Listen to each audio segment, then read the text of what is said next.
The problem is simple. You have been trained to worship money, to chase it, to bleed for it. And yet, despite your endless work, money escapes you. It slips through your fingers and flows upward to those who never work for it at all. Why is this so? Why does money obey some and enslave others? In this lesson, we will solve that problem. I will teach you the difference between the man who begs for coins and the one who commands the treasury. Money. The world bends before it. Men sacrifice their dignity for it, and kingdoms collapse without it.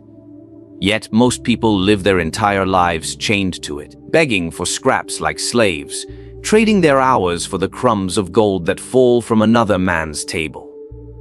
But I tell you this, the powerful do not work for money, they command it. The weak labor, the strong collect. Today, I will show you how to stop being a servant of wealth and instead make money serve you. The greatest tragedy of men is not that they lack money, but that they bow to it. They believe themselves to be free, yet they rise when money commands, they labor when money demands, and they collapse in despair when money withdraws its favor. Look around you. Observe the marketplace, the offices, the factories. What do you see? Endless rows of men and women who treat money not as an object, but as a deity. Their lives are organized around it, their decisions enslaved to it, their identities consumed by it. They believe they control money, but in truth, it controls them. Power begins only when you strip money of this illusion. Money is no god, no ruler, no master. It is a tool, an object that sits lifeless until someone wields it. A sword left on the ground cannot fight by itself. It must be taken up by a skilled hand. In the same way, a coin does not multiply, move, or command. It obeys. It does not think. It does not strategize. It does not care. It belongs entirely to the will of the one who directs it. And here lies the secret. Most men spend their lives serving the very tool that was meant to serve them. The weak man says, "I must work to earn money." The strong man asks, "How can money work for me?" This difference in perspective separates the slave from the ruler. One bends his back, giving his blood and his years for wages that vanish as quickly as they come. The other stands above the crowd, using money as a lever, as a soldier, as a weapon to secure more power. When you mistake money for a master, you become its servant. When you recognize it as a tool, you become its commander. Think of the kingdoms of old. Did kings labor in the fields? Did they sweat in the workshops? No. They directed armies, they imposed laws, they collected tributes. Gold flowed toward them because they understood what most men never will. That money is not to be chased. It is to be commanded. The farmer works from dawn to dusk for a single harvest, while the prince collects his share of every farmer's toil without lifting a hand. Why? Because the prince sees money as a tool of his position, not as a prize to be pursued. You must ask yourself, how do you treat money? Do you worship it, chasing it endlessly as though its possession alone will grant you dignity? Or do you see it for what it is? A neutral force, a mere servant that bends to your strategy. The man who views money as a master will never have enough. No matter how much he earns, he will still feel poor, still feel desperate, still feel enslaved. But the man who views money as a tool uses every coin to build influence, to acquire power, to shape his world. Consider also how money behaves in society. It flows not to those who labor the hardest, but to those who wield it with vision. The merchant who trades commands more wealth than the craftsman who works tirelessly. The banker, who moves money strategically, accumulates more than the worker who labors for decades. The investor, who deploys his coins into ventures, lives in comfort while the laborer begs for overtime. Effort without command brings exhaustion, not power. But command without effort brings dominion. Money is a mirror. It reflects the will of its holder. In the hands of a fool, it becomes wasted luxuries, fleeting pleasures, an empty vanity. In the hands of the wise, it becomes a network of influence, a shield against adversity, and a weapon of conquest. The choice is not whether you will have money, but whether you will command it or kneel before it. This is why rulers, merchants, and lords rise above the common man. Not because they are stronger, not because they are smarter, but because they refuse to let money dictate their lives. They dictate money's purpose. Never forget this: money is not loyal to anyone. It goes where it is commanded with discipline and strategy. It flees from those who chase it blindly. It rewards those who bend it to their will. And when you finally see money not as your master, but as your servant, you will understand why the majority remain poor while the minority grow ever richer. Not because of luck, but because of command. The man who labors for money deceives himself into believing he is building wealth. But in truth, he is building only exhaustion. Look closely at the order of power in society. Those who labor the most are rewarded the least, and those who labor the least often command the most. Why is this? Because money does not flow to sweat. It flows to position.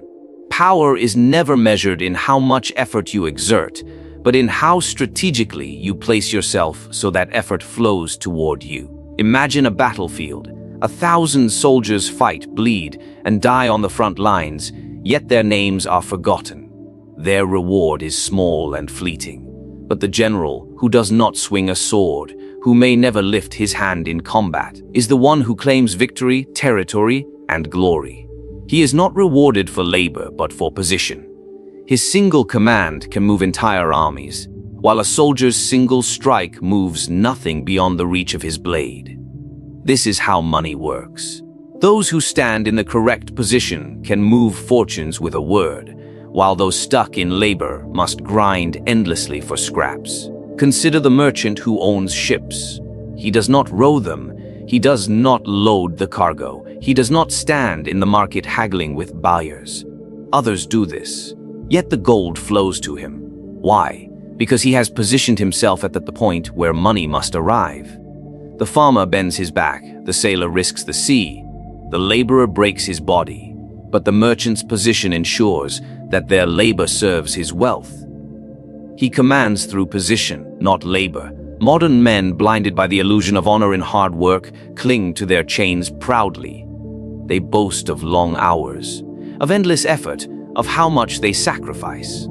They believe that labor alone will lead to freedom. But labor without position is nothing more than slavery disguised as dignity. A man can work 10 lifetimes and still die poor if his position does not allow him to command money. But a man in the right position can give a single order and watch rivers of wealth flow into his coffers. Look also at rulers throughout history. Kings, emperors, popes. Did they labor for their wealth? No. They positioned themselves so that wealth was collected for them. Taxes, tributes, donations, all streams of labor from the masses, redirected by position into the treasury of one man. The peasant plows, the blacksmith hammers, the soldier marches, and the noble collects. This arrangement is not an accident. It is the natural order of power. The strong position themselves at the point of collection, while the weak toil endlessly without escape. Position is more powerful than strength, more profitable than skill, and more enduring than labor. If you possess the right position, others will labor for you.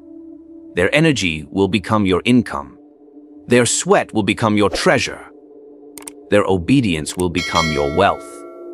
And you will not need to compete with them in exhaustion, because position elevates you above the contest. Ask yourself, are you spending your life laboring for another man's position? Every hour you trade for a wage builds not your empire, but someone else's. Your effort feeds their position. This is the essence of hierarchy. The worker believes he is surviving, but in truth, he is strengthening the very structure that keeps him bound. Those who command money know this truth and guard their position above all else. They do not waste themselves in toil. They protect the seat from which money must flow. The world belongs not to those who labor hardest, but to those who position themselves so that labor serves them. The castle is not built by the king's hands, but it is his to rule. The roads are not paved by the emperor, but they belong to his empire. The wealth is not created by the banker's hands, but he sits where all gold must pass. Money does not reward effort, it rewards position. And until you understand this, you will remain on the battlefield as a soldier, not as a general. Money does not flow to effort, it flows to perception. This is a truth that unsettles the hardworking man, but it is one he cannot escape. He believes that his sweat is enough to earn wealth, that his diligence will eventually be rewarded, that his endless labor will one day free him. Yet he dies tired, not rich. Why? Because wealth is not measured by the effort you give, but by the value others believe you hold. Perception is the true currency of power. Think of the court of princes. Around the throne gather advisors, scholars, generals, and courtiers. Many of them do little labor, yet they are showered with gold, land, and influence. The craftsman who built the throne is forgotten. The farmer who harvested the king's food lives in poverty, but the advisor who whispers into the ear of the ruler, the courtier who makes himself appear indispensable. These men grow wealthy without laboring. They understand the great law. You do not need to be valuable, you only need to appear valuable. This is why reputation outweighs effort. A man who cultivates an aura of importance will command payment, even if his actual work is minimal. Another man may work harder, longer, better, yet if he is invisible, he will remain unrewarded. People do not pay for labor, they pay for necessity. They pay for the illusion that you cannot be replaced. The shrewd man crafts this illusion with care. He positions himself as rare, as dangerous to lose, as essential to the survival of those around him. Once they believe this, money will chase him instead of him chasing money. Consider the merchant who sells goods. There are many who sell the same wares, but the one who presents himself as the finest, the most trustworthy, the most indispensable will attract the wealth. His competitors may have better products, but it does not matter. Appearance crushes reality. This is true in politics, in business, in war. The general who appears strong will defeat enemies before the battle even begins. The man who appears valuable will command gold before he ever lifts a hand. Most men make the fatal mistake of trying to prove their worth through endless action. They work more hours. They take on more tasks. They show loyalty through sacrifice. They believe this will earn respect and reward. Instead, it breeds contempt. For the more you labor visibly, the less valuable you appear. You become common, replaceable, indistinguishable from the masses. The powerful, however, protect their value not by laboring, but by controlling perception. They reveal little, they withhold effort, they make others wait. By doing less, they appear worth more. This is the paradox the masses will never understand. History is filled with men who mastered this art. Courtiers who held no official position yet influenced the rulers of Europe.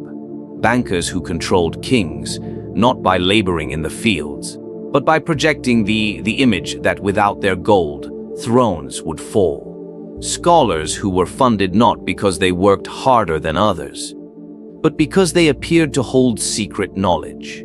These men commanded wealth because others believed they could not do without them. The illusion of necessity is stronger than necessity itself. Ask yourself, what image do you project?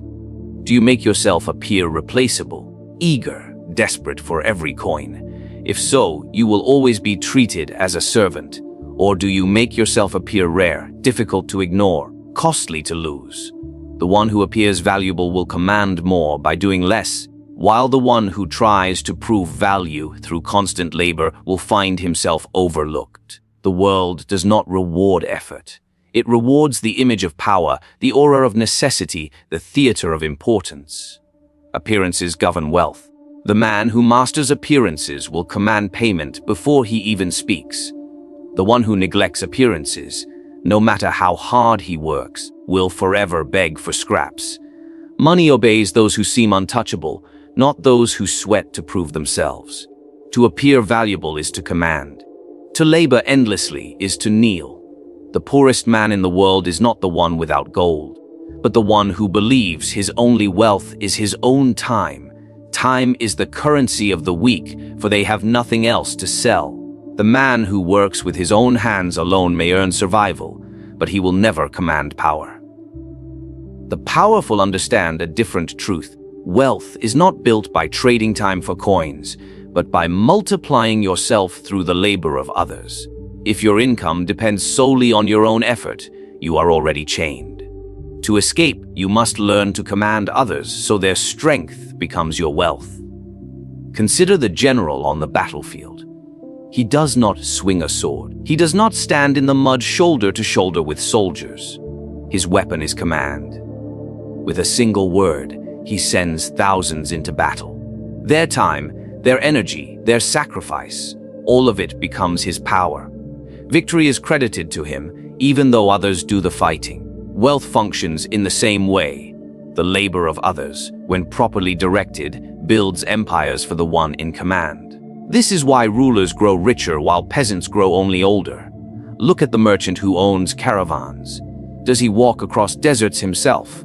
No. Others carry his goods. Others face the dangers of storms, of raiders, of exhaustion. Yet, when the caravan arrives, the merchant is the one who collects the profit. His wealth grows because he multiplies his reach through others. The craftsman who works with his own hands may produce one item in a day, but the craftsman who employs 10 men produces 10 items. If he employs 100, his wealth multiplies 100-fold, while his own time remains untouched. This is leverage, the secret law that separates masters from slaves. The tragedy of the common man is that he worships his labor. He takes pride in his exhaustion, believing it noble. He calls his fatigue hard work, as though suffering alone will deliver freedom. But freedom is not earned by trading your hours like a beggar. Freedom comes when you detach your income from your personal effort.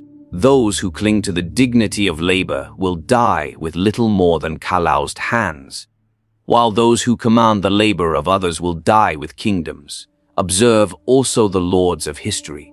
Did they work their own lands? Did they plant their fields? No. Their peasants did the work, and in return, the lord took the lion's share. The peasants survived, but the lord grew rich. The difference was not effort, but leverage. One man directed, the others obeyed. The same pattern repeats today. The wealthy own businesses, networks, systems. They pay others to give their time, and in exchange they collect the fruits. The poor sell their hours directly, with no multiplication, no leverage, no escape. Understand this: money rewards command, not effort. To command people is to command their time, and since time is finite, the one who multiplies his reach through others has achieved what the worker never can. Endless productivity without endless exhaustion. If 10 men labor under your direction, you have acquired 10 times the hours in a single day. If 1,000 labor for you, your day becomes 1,000 days. This is the essence of power, bending time itself by bending the will of men. You must ask yourself, are you trading your own hours for survival, or are you collecting the hours of others? Are you merely working, or are you commanding? The worker believes his toil is the path to wealth, but the master knows wealth comes from orchestrating the toil of others. To rely on your own time is to remain forever small. To leverage the time of others is to rise beyond the limits of a single life. Leverage is the weapon of kings, merchants, and rulers. It is how empires are built and dynasties sustained. The man who learns to multiply himself through others will command money without ever bleeding for it. The man who refuses will live and die chained to his hours, mistaking survival for power. The final and most decisive law of commanding money is this: wealth is not gathered by labor or even by possession, but by strategy. The fool sees money as something to be spent. The laborer sees money as something to be earned, but the ruler sees money as something to be directed. Every coin is a soldier, and like any soldier, it must be sent to the battlefield with purpose. A coin that lies idle is a soldier that sleeps. A coin wasted is a soldier that deserts. A coin deployed with strategy is a soldier that returns with prisoners, spoils, and new armies of its own. The man who spends every coin to satisfy his desires lives in permanent weakness. His money serves him only for an instant, and then it vanishes.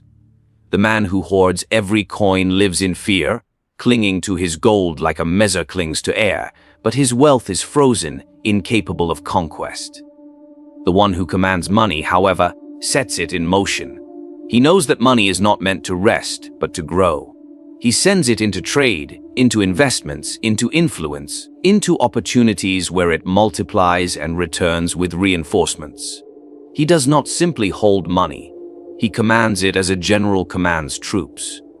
Think of the bankers of Florence in my own time. Did they work like peasants in the fields? No. They understood the strategy of money. Every coin deposited with them was sent into battle across Europe, financing wars, funding voyages, lending to kings. Those coins returned carrying more wealth, more power, more influence. A single coin, directed with wisdom, could return as 10. 100 coins could return as 1,000. That is the alchemy of strategy. Money multiplies only when it is commanded to act. Consider also the great empires. Rome did not grow rich because its citizens worked harder than others. It grew rich because it directed resources with ruthless strategy. Conquered lands paid tribute. Trade routes were secured. Taxes were extracted with precision. The wealth of nations flowed into Rome because Rome commanded it through policy and position. The individual Roman did not need to labor endlessly because the empire itself had become a machine for directing wealth. Strategy transformed coins into power, and power into an empire that lasted centuries. In your own life, the same law applies. If every dollar you earn is consumed by survival, you remain powerless. If every dollar is saved without movement, you stagnate. But if every dollar is seen as a soldier and sent into battle, you begin to command. You invest not only in businesses, ventures, and trade, but in influence, in reputation, in networks of power. Money is not simply paper or metal. It is leverage. It can buy not just food, but loyalty. Not just comfort, but obedience. Not just possessions, but control. Only when you use it strategically does it become more than currency. It becomes command. This is why the wealthy grow wealthier while the poor remain chained. The poor treat money as a fleeting relief or as a fragile treasure to hoard. The wealthy treat money as a weapon. They do not allow it to rest in their pockets. They deploy it relentlessly, shaping the battlefield of economics to their favor. Money works for them day and night, multiplying silently while the poor continue to work with their own hands. Ask yourself, do you command your money, or do you let it sleep? Does it serve you while you rest, or does it vanish the moment you spend it? Every coin that leaves your hand without purpose is a soldier lost. Every coin that returns with reinforcements is a victory. The difference is strategy. To command money is not simply to have it, but to direct it so that it breeds power, multiplies influence, and extends your reach far beyond the limits of your own time. You were taught to work for money, to chase it, to beg for it, to sacrifice your life in its service. But now you see the truth: money was never meant to be your master. It is a servant, a weapon, a soldier awaiting command.